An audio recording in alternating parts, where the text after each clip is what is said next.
อ่าทุกขึ้นมาถึงพี่ให้คักบ้านพี่น้องเนาะเจ้าของเพิ่นมานี่ปะโทสิบดตื่นเต้นปะโทบ่พุ่น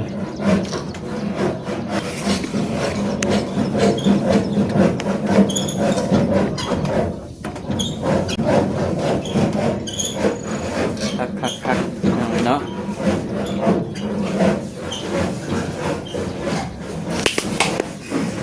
เอาขออนุญาตนำ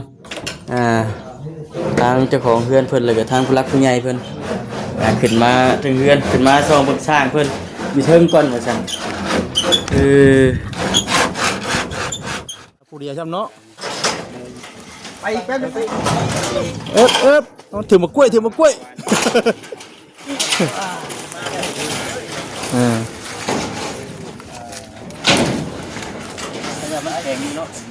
มันเป็นอันนั้นดิสังกะสีเราซึ่งบ่คืออันนั้นเลยเนาะก็ว่าสังกะสีนั่นน่ะบ่ได้เนาะอ่อนเลยเด็ดบ่เป็นเด็ด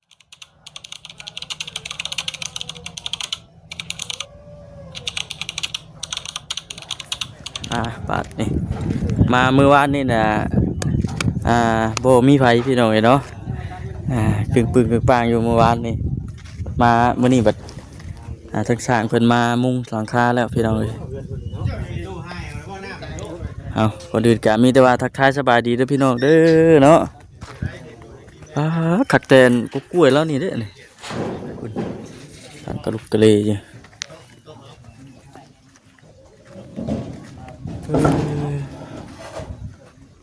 ไก่สิแล้วพี่น้องเอ้ยเหมือนเพนสุดท้ายจะมาจักดิอันนี้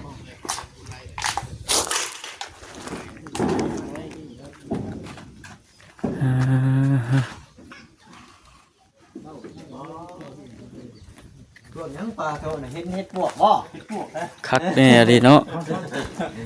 บายดีเด้อสบายดีสิแล้วนี่เนาะสบายดีเด้อว่าแม่นสบายดีไวสุดยอดเจ้าบอกแม่นบ่เคยเฮ็ดฮะสร้างเลยสร้างว่าสร้างแม่นบ่ค่อยโอ้ถึงหมดอ่ะเอาซั่นก็ค่อยจบคลิปก่อนเด้อหลายนาทีแล้วโอ้บ่เฮ็ดเด้อตุ้ยก็แล้วบ่ซั่นอันนั้นจอยลงแล้ววะตุ้ยโน่ตุ้ยว่านี่ก็จอยลงครับเลยนี่คือเก่าก่อนน่ะเห็นสุดท้ายบัดนี้พี่น้องเอ้ยเนาะบางนี่แล้วก็มีแต่ว่าติดตามเบิ่งไปนำกันพี่น้องเป็นจังไดก็ได้เป็นท่าเลยเนาะจากที่เบิ่งนี่ก็ห้วย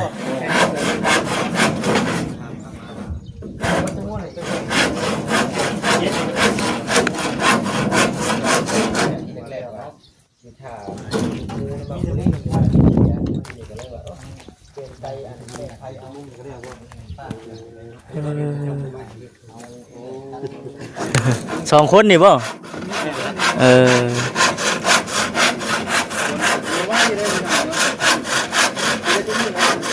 เบิ่งแค่พี่น้องเดี๋ยวบ่คันสิขึ้นไปยืนเบิ่งอยู่ทางเทิงพุ่นก่อนเป็นแล้วก็ลงมาเลาะทางลมอีก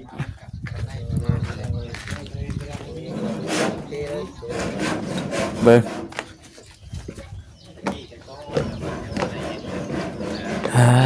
ทุกขึ้นมาถึงพี่ให้คักบ้านพี่น้องเนาะเจ้าของเพิ่นมานี่ปะโทสิบดตื่นเต้นปะโทบ่พุ่น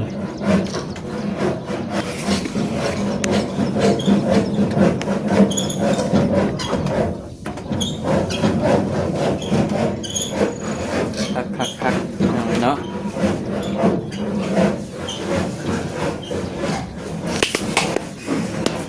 ขออนุญาตนำทางเจ้าของเพื่อนเพิ่นเลยกับทางผู้รักผู้ใหญ่เพิ่นขึ้นมาถึงเพื่อนขึ้นมาซองเบิ่งสร้างเพิ่นมีเทิงก่อนว่าซั่น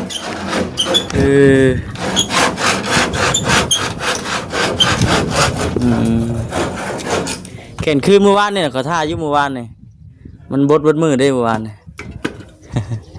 มื้ออยากมีแดดแน่มื้อนี้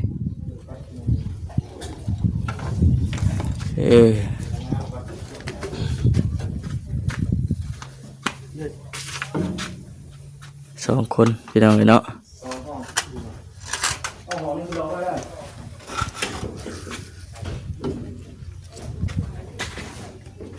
โอ้พี่ว่า อยู่พี่ให้ข่อย เจ้าอยู่เซอร์พี่เนาะ โอ้ ตักดีเลยเนาะไง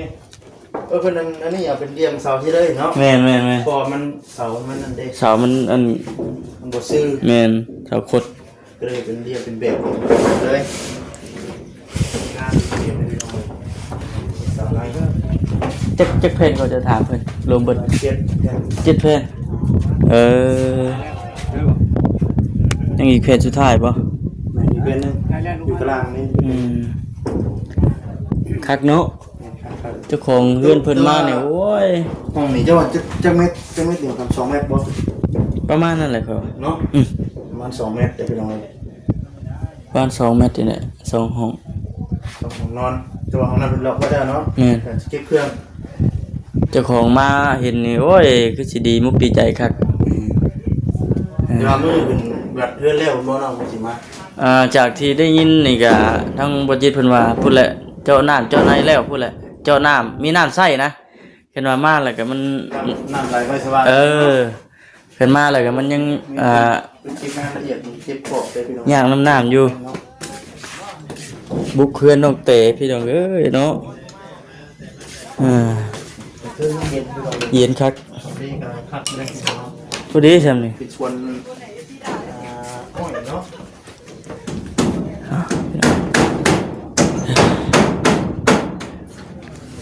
เดี๋ยวเราจะไปถ่ายภาพบรรยากาศ เลาะซบไปสิได้จังได๋แต่มันที่ว่าจังได๋เจ้าของเรือนเพิ่นบ่อยู่ เลาะเบิ่งเลาะซบไปนํกันพี่น้องเอ้ยเป็นจังได๋ก็ แยกมันขึ้นกันขึ้นเยอะเนาะนี่ โดดจ้องไปเลยเนาะ ต้องเลยเมื่อวานนี่นะหากะมุ้งเคยเห็นเมื่อวานนี่นะมันมุ้งสองเพศนึงจ้ะเพราะว่าเมื่อวานนี่เพิ่นบ่ได้มาเด้ว่าสวัสดี บ้านนี้บ่ เนี่ยเพิ่นบ่ได้มา ที่นี่ผู้เดียวเนาะมีแต่มุงอย่างเดียวนะเนาะ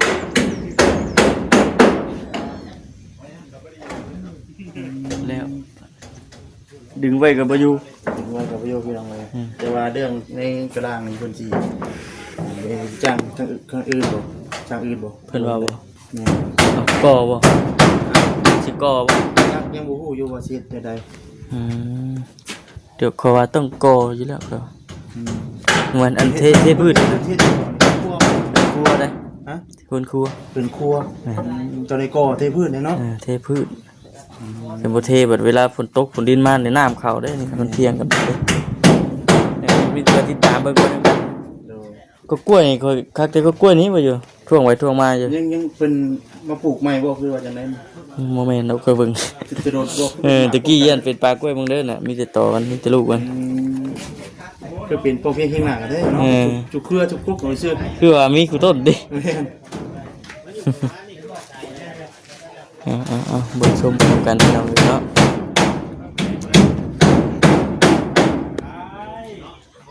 โอ้เป็นจังเลยเนาะว่า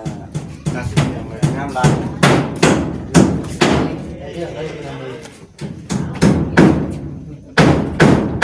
ดีใช่เอาง่ายๆก็บ่น้อยบ่ใหญ่นะเพื่อนนี่เนาะ พอดีงาม พอดีงามพอดีเอาเจาะ พอดีงามพอดีอยู่นะ อีกอย่างก็บ่ได้หลายคนเด้สองคนบ่แม่น แต่ว่ามีเดี๋ยวว่าทางอนาคตข้างหน้าแต่ว่าน้องคนมีลูกเนาะให้ลูกคนอยู่ของนึงสิพ่อแม่ก็อยู่ของนึงสินะพี่น้องเลย ถือว่าโอเค ปัจจุบันนี้เนี่ยทางน้องเพิ่นยังอยู่พุ่นอยู่พี่น้องยังอยู่บ้านของผัว ยังมีเวียดอยู่คนเดียวเนาะ ยังเฮ็ดเวียกอยู่เห็นว่าทางน้องเพิ่นกลับมาพี่ก็ชอบหาเฮ็ดเวียกเฮ็ดงานทำทางนี้ก็ได้คือกันพี่น้องเนาะมีเฮือนมีซ่านเลยเด้มีแต่ชอบหาเงินหาคำใช้เท่านั้นลงตารางบัดนี้ใช้งานไปเนาะ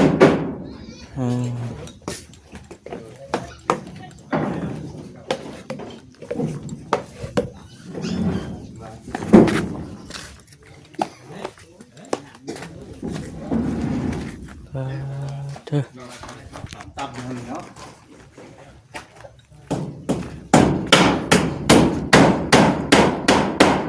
อันนี้ไม่จังแม่สะอาดพวกผมยาวนะ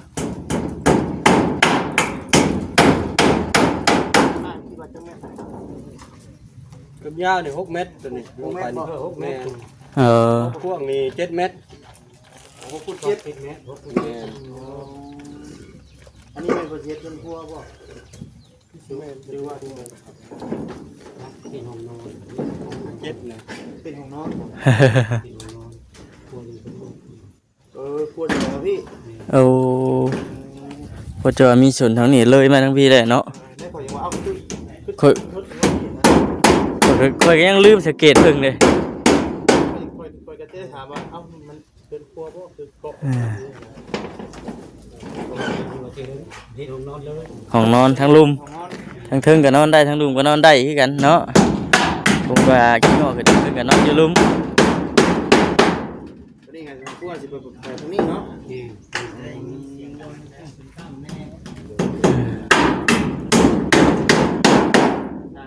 ทางเขาไม่ว่าจะได้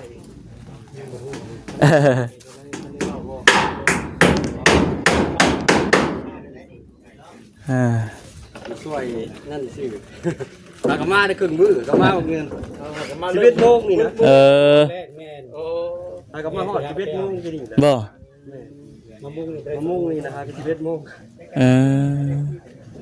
คิดว่าทาง ไปเนาะ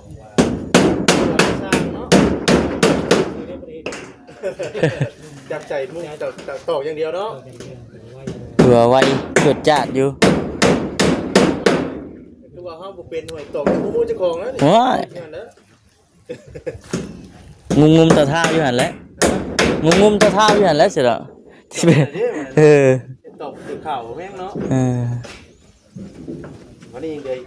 เป็นเรื่องว่าจะใส่ผู้ดีได้เนาะ บางครั้งผมยังลืมสังเกตเพิ่นพี่น้องเนาะที่ทางว่าเป็นครัวในชิเมนทางนี้ แต่ว่าตัวนั้นน่ะมันเป็นนอนใจแต่ว่าก็ยังสีก่ออยู่ดอกเบิ่นนี่ก็ได้ก่อเทพื้นนอนเย็นอยู่ตาราง เป็ดนอนเทิงก็ได้นอนตะล่างก็ได้ ได้คือกันแล้วเป็นหันเป็นนี่มาสมมติว่าได้ลูกได้เต้าก็อยู่ตารางนะ เป็นผู้ใหญ่ค่อยลงมีประตูนะพี่น้องเลยประตูใหญ่เนาะ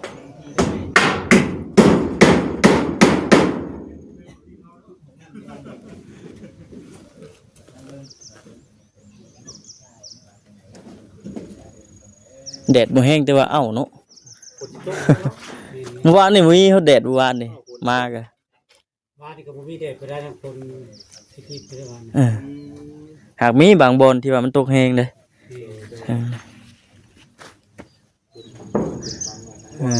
ภาษาเดียวสิถ่ายบรรยากาศก่อนเดี๋ยวแล้วว่าคุณเพิ่งน่ะทั้งรูปพร้อมเลยทั้งรูปน่ะ พร้อมเยอะเลยได้ติ พร้อมทั้งรูปน่ะ อีกแผ่นสุดท้ายแผ่นท้ายสุด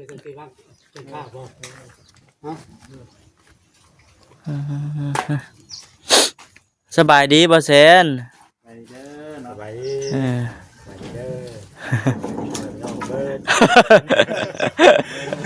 ผู้พ่อก็บ่แซนอีกแล้วบ่ผู้พ่อก็บ่แซนอีกแล้วติ รายงานตัวเอาฝึกคิดมาตรงนั้นนี่แล้วเนาะ คัก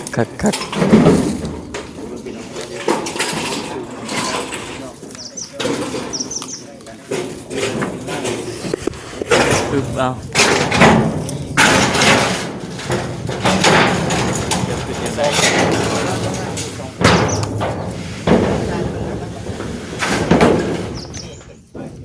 เดี๋ยวนั่นก็แม่นว่าโมเมนต์บ่ที่ว่าโมเมนต์คือบ้านที่ก่อนเขา ตัวเพื่อนพี่จังเนาะตอนนั้นเนาะ แต่เพื่อนจังเนาะใช่จะทำได้เองบ่โมเมนต์ที่เนาะอากมาคือกันที่โอ้คือกันได้มาจริงอ้ายกมาคือกันเราอ่ะแต่ว่ามื้อแรกครับอ้ายเราพอแต่กล้วยได้สิชุบเลย เรื่องอะไรนั่น เริ่ น่ะ มเดือดแล้ว เอามาปักไว้ชื่อจักบ่ เดี๋ยวมาคำยืมช่วยอ้ายแล้วเว้ยใส่บ่ ใส่บ่อ้าว ครับนี่จับช่วยอ้ายแล้วนี่ฮะเราผู้เดียวใช่เนาะไปอีกแป๊บนึงเอ๊บถือมากล้วย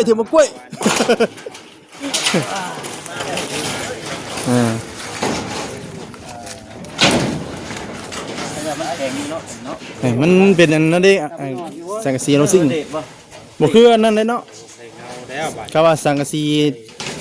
นั่นน่ะบ่ได้เนาะอ่อนเลยเดดบ่เป็นเดดบ่โดยคือ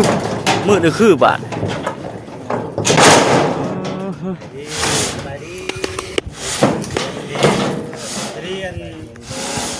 โอ้นี่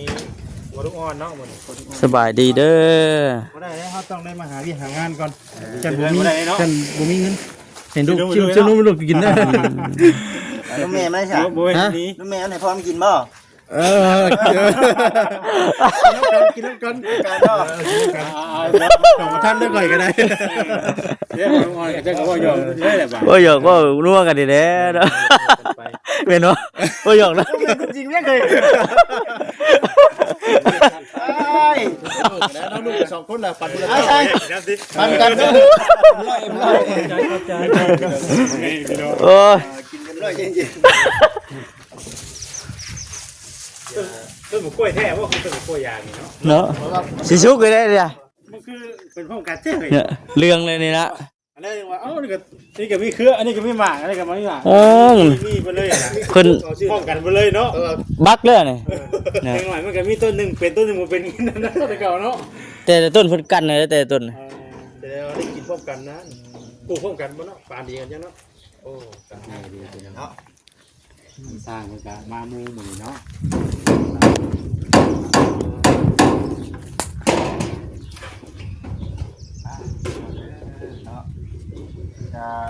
ตัวหน้าไงเนาะสังกะสีว่าเม็ดป่ะมันเป็นไรไงเนาะเป็นตัวหน้าแต่ซิปนี่กัน แล้วแต่เฮาเลือกเอาเนาะอยากได้ส่วนใดแล้วแต่ขนาดมัน นี่ว่าจะดีโอ้เจ้าดิพูดถูกไหมเคยป่ะเปิดมาเคยแต่ว่ามันมักตัวนี้มักตัวนี้เช็ดรถ เก่าไม่ได้คบกันว่าเคยถือหมดไม่กล้าถือ เคยกัน มันบอกว่าถืออาการมันแบบเสียงคันบ่ เป็นคันเจ็บบ่ คันมันจะเช่าได้หย่อหย่อได้ไตไปตายกับตัวเขานี่ โดดน้ำก็บ่อยากเช่า วิธีแก้มันได้บัด ดีแก่แค่แล้วข่อยก็บ่ได้แก่เลยทำอาบน้ำใช่เลย แม่นบ่ แต่ก็เป็นกินได้พื้นขึ้นมาเลยแล้วบ่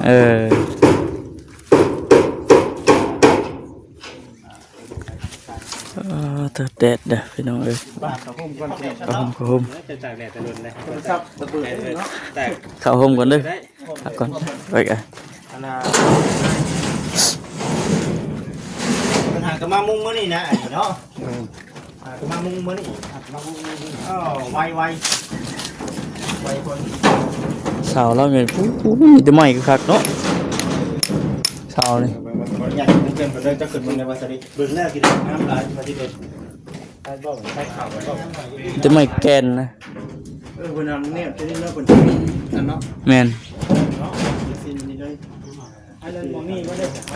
เป็ดห้องนอนโอ้ยังสิก่ออยู่เทพืชแล้วก็ก่อ สาวว่าใช้ทหารบ่ตัวนี้ได้บ่สาวเป็นสั่งมาหรือว่าโอ้อันนี้คือชุบข้าวซื้อบ่ซื้อข้าวซื้อมาพอเป็นครึ่งก็สิซื้อครึ่งก็ได้เฮ็ดก้อนพอได้กินเฮ็ดก้อนเนาะ ย่างไว้ก่อนนะเนาะ เลยเช้านึงว่าเนาะนึงสิครับภาษาอยู่เพิ่นว่า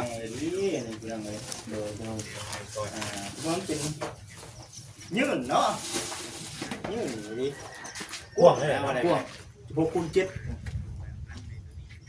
กูนี่ว่าเพิ่นสิเฮ็ดอันนี้กลัวอยู่นี่บ่ตัวของน้องของน้อง ห้องนอน ตัวน อนกับอันนั้นได้บ่เสียนหมองนอนกับเพิ่นครัว นั่นได้จ้ะ ทั้งไตรางนี่เฮ็ดผู้นักผู้ใหญ่เพิ่นน่ะเฮ็ดคิดเพื่อน้องเพิ่นเก่งบ่ค่ะ เป็นหันเป็นนี่ใช่ป่ะ สิงอกขึ้นทั้งซ่านเลยอย่าเฮ็ด เผื่อไว้ โอ้ไตราง เผื่อไว้เลยเนาะเผื่อไว้ไปข้างหน้าเนาะ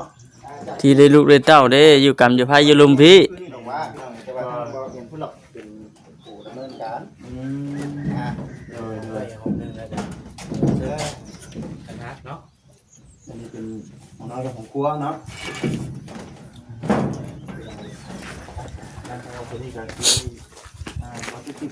นี่ถังน้ำนี่เด้อพี่น้องเอ้ย